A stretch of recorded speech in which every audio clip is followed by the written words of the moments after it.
Gazette du Togo, une vision sur l'actualité togolaise et sur le monde.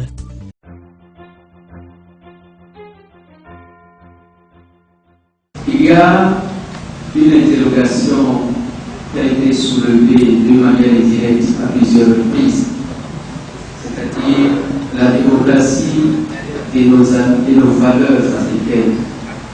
Souvent, on perçoit la démocratie comme étant un concept étranger qui n'a peut-être rien à voir avec nos cultures africaines, et la question qui se pose parfois, c'est de savoir pourquoi nous ne retournons pas à nos cultures africaines, nous ne laissons pas la démocratie de côté pour voir comment nous pouvons construire nos États et les diriger.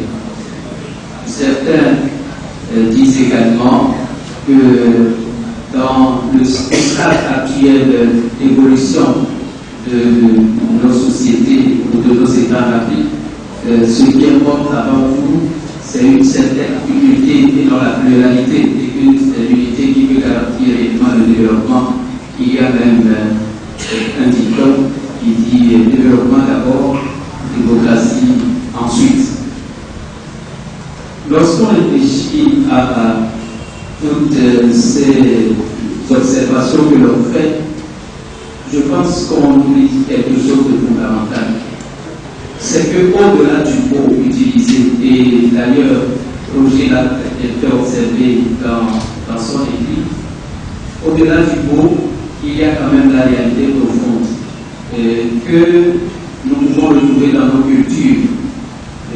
Roger faisait observer d'ailleurs que démocratie, dans le langage grec, démos ne désignait pas l'intégralité du peuple, puisque le peuple considéré comme population ordinaire, c'est plutôt Laos. Donc, déjà, le choix de démocratie est comme une marginalisation d'une partie du peuple. Bon, mais allons au-delà de cette considération. Lorsque la démocratie, au début, ou à la naissance des États modernes, a été adoptée, c'était essentiellement pour pouvoir garantir le respect des droits humains, la participation au gouvernement, choisir ceux qui doivent nous diriger, etc., la représentativité, je veux dire, la séparation des pouvoirs, pour que tout cela ne soit pas concentré dans les mains d'une seule personne, puisque Montesquieu disait que le pouvoir laissé à lui seul tend à s'absolutiser, et il faut limiter le pouvoir par le pouvoir. Donc la première chose c'était de séparer et que chacun puisse avoir une certaine voix par rapport à ceux qui sont en train de nous diriger. Ainsi présentés, nous pouvons quand même retrouver ces valeurs, même dans nos cultures, où nous voyons quand même que nos cultures sont au service de la vie, au service du bien commun, et que même la parole du pauvre est entendue. Ce n'est pas seulement le riche qui a la parole, et que le chef doit veiller à ce que toute la collectivité ou tout ce qui dépend de lui soit traité avec une certaine équité. Donc, je crois que c'est quand même bien de se rappeler qu'au-delà des termes, il y a des réalités dont nous pouvons partir de chez nous. Et si une démocratie est vraiment bien enracinée, je ne vois pas en quoi cette démocratie-là serait contraire à nos valeurs. Il y a peut-être des éléments qu'il faudrait encore adapter, mais fondamentalement, je ne vois pas la démocratie comme s'opposant à nos valeurs. C'est plutôt le semblant de démocratie que nous avons chez nous qui fait qu'on se méfie vraiment de la démocratie. Parce que c'est une décoration. Il faut oser aussi se dire des choses. Il y a tant et tant de pays qui se proclament démocratiques et qui en réalité n'ont rien de démocratique. Il faut aussi le dire. Maintenant, il y a une question qui a été posée, c'est la toute dernière, c'est de savoir si la démocratie vaut seulement en politique, ou si la démocratie vaut aussi en famille, si la démocratie vaut à l'église. Bon. Je crois quand même que toutes les sociétés ne fonctionnent pas de la même manière. En famille, on ne se choisit pas. Il y a un lien de sang qui unit. Donc le papa n'a pas la même responsabilité que ses enfants ou ses petits-fils. Pour qu'on puisse dire, quand le papa demande à son enfant d'aller à l'école, il va dire au papa, on va discuter d'abord. Il est son papa. Alors que quand on est dans une société, on est à égalité de voix. On se choisit. C'est nous qui choisissons ceux qui vont nous représenter. On ne choisit pas son papa.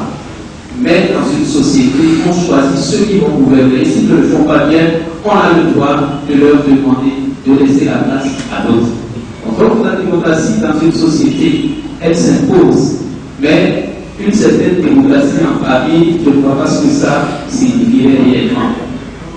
Ce qui ne veut pas dire que le papa ne doit pas respecter le droit de ses enfants. Mais c'est un autre paramètre qu'il faut utiliser là-bas. La même chose pour l'Église. Dans l'Église, nous ne sommes pas un groupe d'amis. Nous adhérons tous à une foi qui détermine les rapports qu'il doit y avoir entre nous. On ne force personne à entrer dans une institution religieuse. S'il ne se sent pas à l'aise, il va chercher ailleurs. Donc, ne confondons pas toutes les sociétés.